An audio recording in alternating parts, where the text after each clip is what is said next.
ఓం శ్రీ గణేశాయ నమ. ఓం శ్రీ సరస్వతీ నమ. మాతాపితృగురుదేవతాభ్యో నమ. శ్రీపాద వల్లభ నృసింహ సరస్వతి శ్రీ గురు దత్తాత్రేయాయ నమ. వైశాఖ పురాణం స్కాంద పురాణ వైష్ణవఖండ అంతర్గత అధ్యాయము 13. అశూన్య శయన వ్రతము. నారద మహర్షి అంబరీష మహారాజుతో ఇట్లనెను. శృతదేవుని మాటలను విని శృతకీర్తి మహారాజు మునివర్య, మన్మధుని భార్య రతీదేవి అశూన్య శయన వ్రతము చేసినట్లు ఇంతకుముందు చెప్పిరి. ఆమెక వ్రత విధానమును దేవతలు చెప్పినట్లుగా మీరు చెప్పిరి. దయించి నాకు ఆ వ్రత విధానమును వివరింపుడు. ఆ వ్రతమును చేయవలసిన దానము, పూజ, ఫలము మున్నగవానిని కూడా చెప్పగోరునని అడిగాను. అంతటా శృతదేవుడు, మహారాజా వినుము. అశూన్య శయనము అను వ్రతము సర్వ పాపములను పోగొట్టును. ఈ వ్రతము శ్రీమన్నారాయణుడు లక్ష్మీదేవికి చెప్పెను.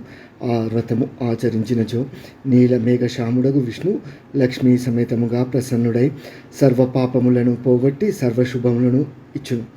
ఈ వ్రతమును ఆచరించి గృహస్థ ధర్మములు పాటించిన వారు, అనగా క్రొత్తగా వివాహమైన దంపతులని అర్థము, సఫలమైన గృహస్థ జీవనమును గడిపి సర్వ సంపదలను పొందుదురు.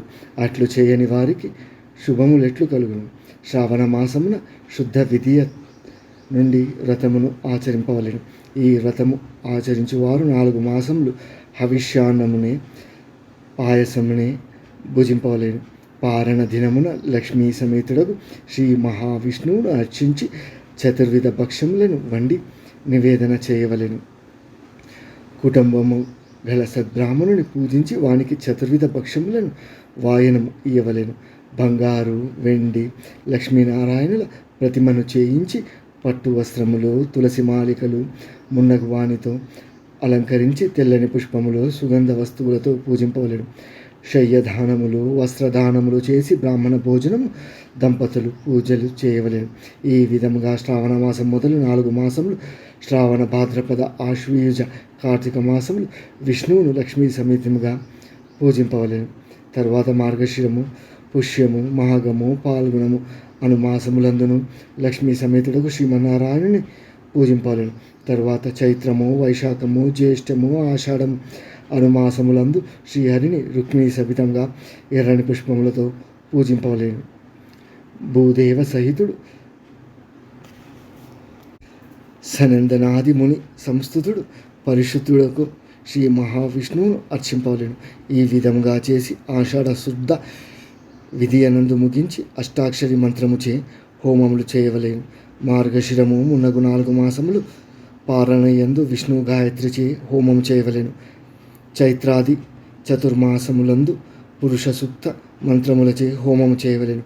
పంచామృతములను, పాయసమును, నేతితో వండిన బూరెలను నివేదింపవలెను. శ్రవణాది మాస చతుష్టయమున పూజ, హోమము, భక్ష నివేదన చేయవలెను. లక్ష్మీనారాయణ ప్రతిమను శ్రావణాది మాస చతుష్టయ పూజకు ముందుగానే దానం ఇయ్యవలెను. శ్రీకృష్ణ ప్రతిమను మార్గశీర్షాది మాస చతుష్టయ పూజా మధ్యమున దానం ఇయ్యవలెను. చైత్రాది మాస చతుష్టయ పూజా ధమున వెండి వరాహమూర్తిని దానం ఇయ్యవలెను.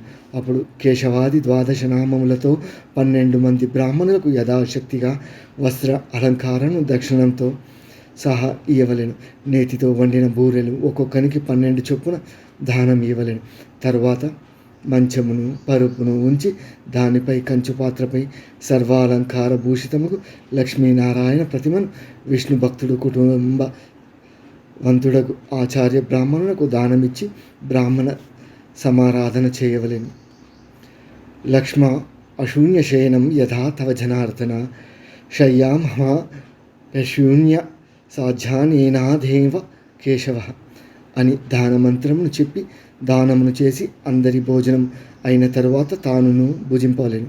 పై శ్లోకం యొక్క భావం: స్వామి జనార్దన, నీ యొక్క శయ్య లక్ష్మీ సహితమై ఉన్నట్లుగా నా శయ్యము సదా అశూన్యమై, అనగా దంపతులిద్దరూ శయ్యపై ఉండుటచే ఈ శయ్యాధానముచే ఉండుగాక.